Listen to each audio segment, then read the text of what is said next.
তুমি কিভাবে happy new year বলতে পারো? তোমার পিতা নাই, তোমার বাপ নাই, কিভাবে তুমি হ্যাপি নিউ ইয়ার বলতে পারো? তোমার জানা আছে কাপুর সন্তান, তুমি একটা অযোগ্য বেহায়া সন্তান, হ্যাপি নিউ ইয়ার বললে কেন? তোমার জানা আছে পয়লা বৈশাখ ইহুদি খ্রিস্টান, পয়লা বৈশাখ হলো হিন্দুদের প্রথম দিন, আর জানুয়ারি মাসের প্রথম দিন হলো খ্রিস্টানদের প্রথম দিন। বলো তোমার এতে কি খুশি আছে?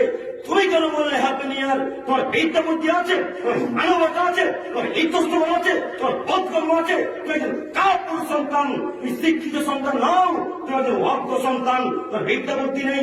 কিভাবে তুমি ওই হ্যাপি নিউ ইয়ারের দিন এই 1 জানুয়ারিতে তুমি রান্না বান্না করে ওই বক্স বাজিয়ে তুমি দূর দূরান্তে ওই রান্না বান্না করতে যাও, বক্স বাজাতে যাও? তোর বাপের বিদ্যা আছে, তোর মায়ের বিদ্যা আছে, তুমি তোর বাপের সামনে, তোর মায়ের সামনে তুমি গান বাজানো নিয়ে চলে যাও গান বাজাতে, ওই দূর দূরান্তে তুমি রান্না বান্না করতে যাও?